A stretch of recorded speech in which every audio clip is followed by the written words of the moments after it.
Madame, Monsieur, bonsoir et merci de nous rejoindre sur la première. Voici les titres de votre journal. La France demande à l'ONU le retrait de la Polynésie de la liste des pays à décoloniser. Cela va-t-il changer quelque chose pour les Polynésiens? Élément de réponse dans un instant. Et en cette saison où les touristes sont inexistants, les hôteliers multiplient les promotions, allant jusqu'à moins 50% pour séduire la clientèle locale, mais cela reste insuffisant. Les Polynésiens pourront bientôt investir la place Jacques Chirac après 2 ans de travaux. L'espace ouvert sur l'eau accueillera ses premiers clients avant Noël. Enfin, plein phare sur l'usine de jus de fruits de Moria. En dépit de la crise, la société mise sur du rhum bio et pourquoi pas un vin mousseux de qualité.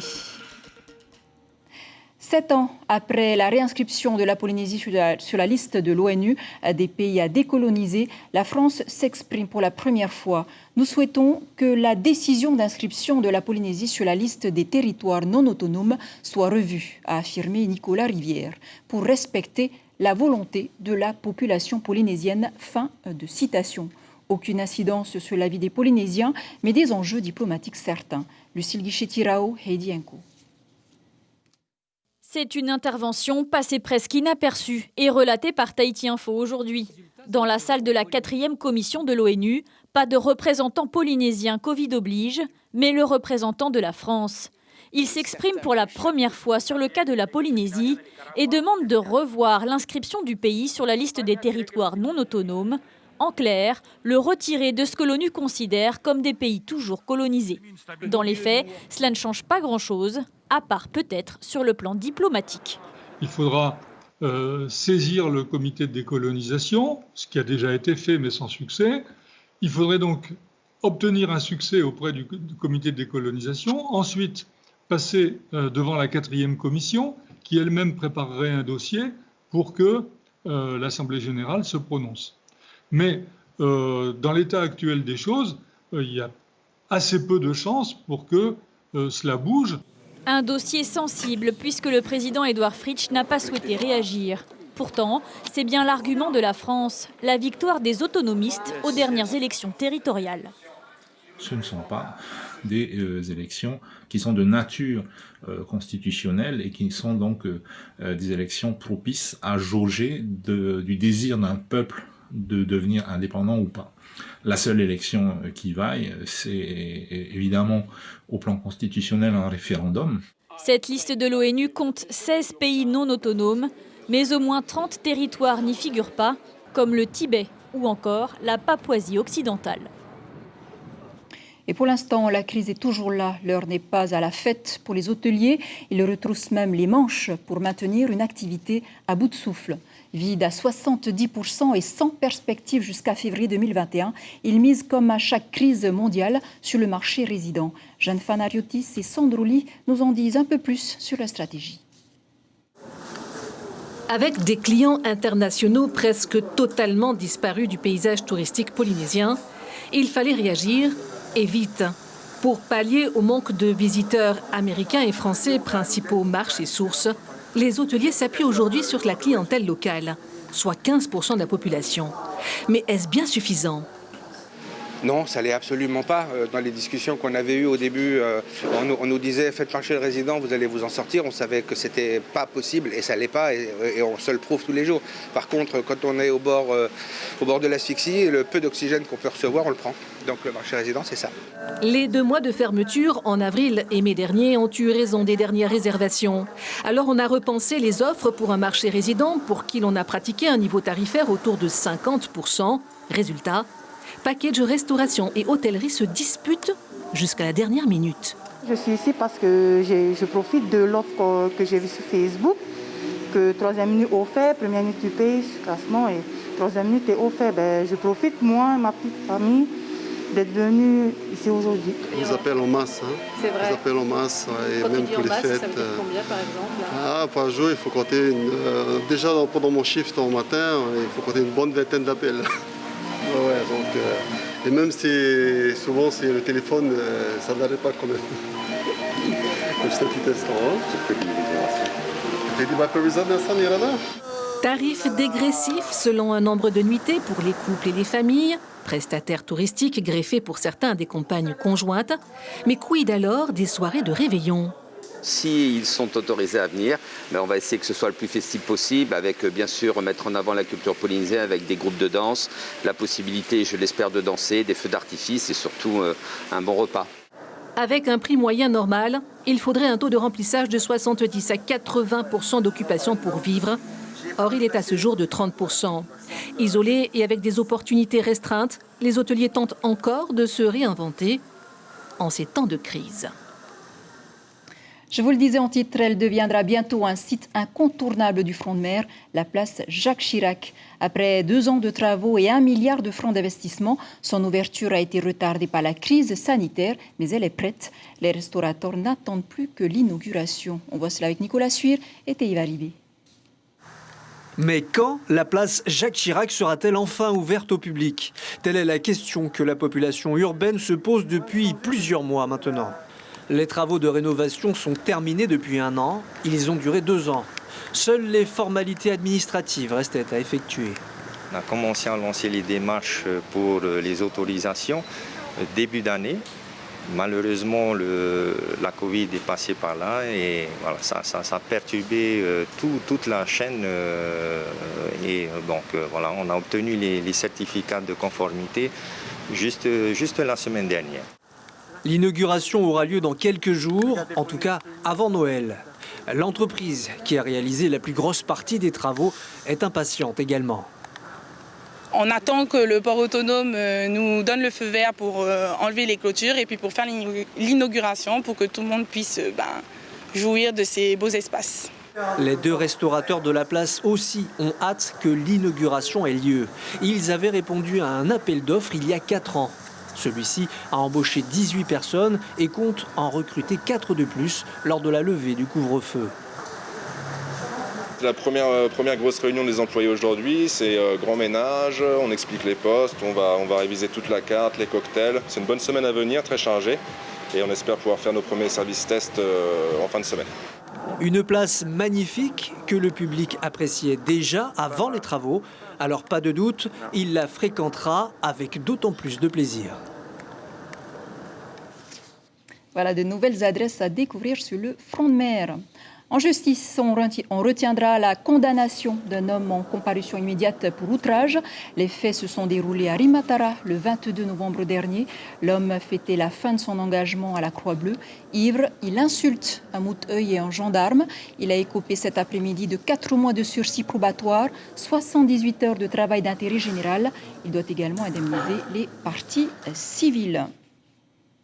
Au chapitre sanitaire, pas de bilan Covid dévoilé ce lundi par la direction de la santé, mais un rappel des gestes barrières comme le port du masque. Et pour mieux faire passer le message auprès des jeunes, nous vous l'annoncions il y a près d'1 mois, la direction de la santé a lancé une campagne sous forme de clip destiné aux jeunes. Un clip interprété par DJ Armello et des influenceurs polynésiens. Je vous laisse apprécier.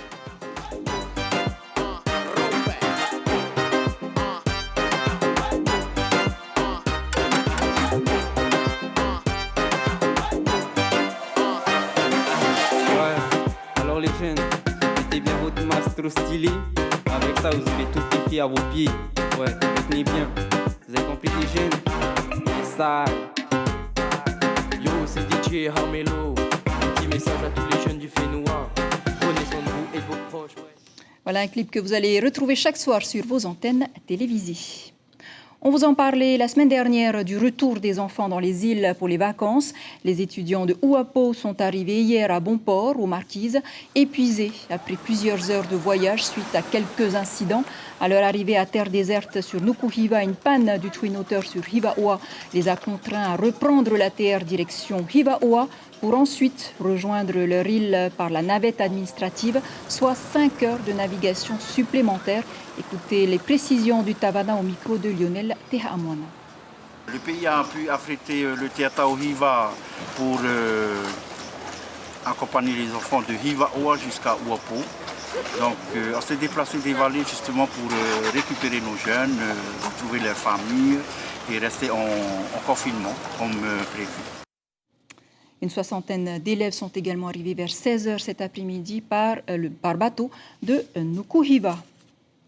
En Nouvelle-Calédonie, les contestations contre le rachat de l'usine de nickel du Sud par le groupe suisse Trafigura durent depuis 3 semaines maintenant. Après avoir bloqué plusieurs axes routiers et même le port, les partisans du projet Sofinor Korea Zinc et les forces de l'ordre se sont affrontés à Nouméa. Bilan 8 blessés, dont 4 du côté des policiers, Stéphanie Chenet et Claude Lindor. Le dossier de l'usine du Sud dérape sur le terrain. Après avoir tenté de bloquer la navette pour Goro, les manifestants du collectif Usine Pays se retrouvent face à la police, rue Gallieni, qui est encore ouverte à la circulation à 6h. Piégées, les voitures doivent slalomer entre les pierres et les bombes lacrymogènes. L'affrontement va durer plus de 4 heures. Les forces de l'ordre repoussent les protestataires vers l'extérieur de la ville. 80 agents sont mobilisés avec le renfort de 3 pelotons de gendarmerie mobile. La tension monte. Petit à petit, tout le secteur est bouclé. Les rues voisines sécurisées. Face aux manifestants, la police progresse lentement. À 10h, les fourgons atteignent enfin le parking de l'ancien CHT. Voitures brûlées, fumée noire, explosion. Les témoins de la scène sont sonnés. Ça fait peur. On dirait on va avoir la guerre. Premières interpellations, les manifestants se replient vers la vallée du Tir. L'entrée de la ville est occupée, mais progressivement, les groupes se dispersent. Retour au calme vers midi, le quartier est encore sous le choc. Place au nettoyage, les chaussées sont déblayées, mais les affrontements ont laissé des traces devant les commerces et tout près des écoles. Le bilan, 47 interpellations, 8 blessés légers, dont 4 policiers et un gendarme. Les accès ont rouvert dans le cours de l'après-midi.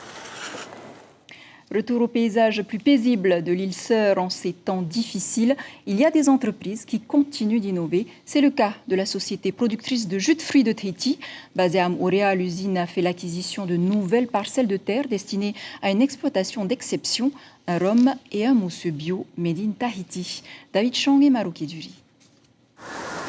Au pied du mont Rotui, 2 hectares de plantations biologiques, des ananas et de la canne à sucre, des plants sélectionnés rigoureusement et qui ne contiennent pas la moindre trace de produits chimiques. La plantation est destinée à la production de rhum et de mousseux d'ananas. Elle a nécessité un agencement particulier, mais le plus compliqué, c'est l'entretien. Pour éviter d'avoir trop de boulot manuel, on a mis en place des paillages bio, des paillages qui sont biodégradables, donc dans lesquels sont piqués les rejets d'ananas et qui vont permettre de contenir l'herbe le maximum de temps avant d'avoir à intervenir de façon manuelle. Ce revêtement fait penser à une simple bâche en plastique, mais il respecte les certifications biologiques européennes et américaines les plus strictes. Il va commencer à se dégrader d'ici quelques mois, donc il va commencer à se fissurer et ensuite il va s'intégrer complètement au sol et ça devient du compost, donc il n'y a plus aucune trace au bout de plusieurs mois, il n'y a plus aucune trace de ce paillage dans le champ. Pour la société, se diversifier, c'était la condition indispensable car le secteur est encore frileux à l'idée de produire de façon biologique. On sait bien que le bio n'est pas facile, Surtout le problème du bio, c'est l'azote. Donc on a essayé de demander au territoire si on pouvait avoir une aide. Si on a l'aide, peut-être on pourra se lancer dedans. Mais pour l'instant, ce n'est pas d'actualité. La société a acquis 7 alambics de 6000 litres cette année. Il servira à la production de rhum bio. Le traitement de l'ananas, quant à lui, est quasi similaire à celui d'un simple jus. À cela s'ajoute néanmoins l'étape cruciale de la fermentation. Le résultat, ce brut d'ananas. La phase de test touche à sa fin. Là, on a mis différents dosages. On ne vous dira pas ce que c'est notre petit secret de fabrication. Mais voilà, on doit faire un choix. Et donc, c'est un moment très important dans la vie de ce brut d'ananas. Le but, c'est d'arriver à une production capable de rivaliser avec les plus grands champagnes. Toucher les cavistes, les magasins spécialisés. Nous sommes en contact avec des top chefs, par exemple en France. On a déjà eu Alain Ducasse qui avait donc sélectionné cette bouteille il y a 2 ans au château de Versailles en nous disant qu'il y a un vrai potentiel. La production devrait démarrer à la fin de l'année 2021. Une fois son investissement amorti, l'entreprise espère ne pas excéder les 20% de coûts de matières premières supplémentaires. Voilà une entreprise qui a de l'ambition. Avant de clore ce journal, c'est désormais officiel. Teahupo'o accueillera bien les épreuves de surf des JO de 2024. Le comité international olympique a validé l'intégration du surf dans le programme sport des JO. Une aubaine, bien sûr, pour la presqu'île de Tahiti.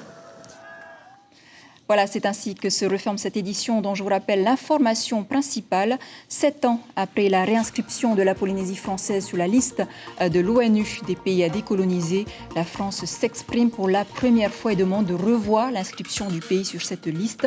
Selon l'historien Jean-Marc Regnault, il y a peu de chances que cette demande aboutisse. À la une de vos quotidiens, demain, la dépêche titre les détails du plan de relance 2021-2023. Tahiti Info, Covid, 30 à 75 000 cas réels en Polynésie. Voilà, c'était l'essentiel de l'actualité. Merci de nous rester fidèles. 6 heures, vos infos radio. À suivre 2 épisodes de votre série Armes fatales. 21h30, Échappée belle. On se quitte sur les illuminations de la brasserie de Tahiti. Belle nuit sur la première. À demain.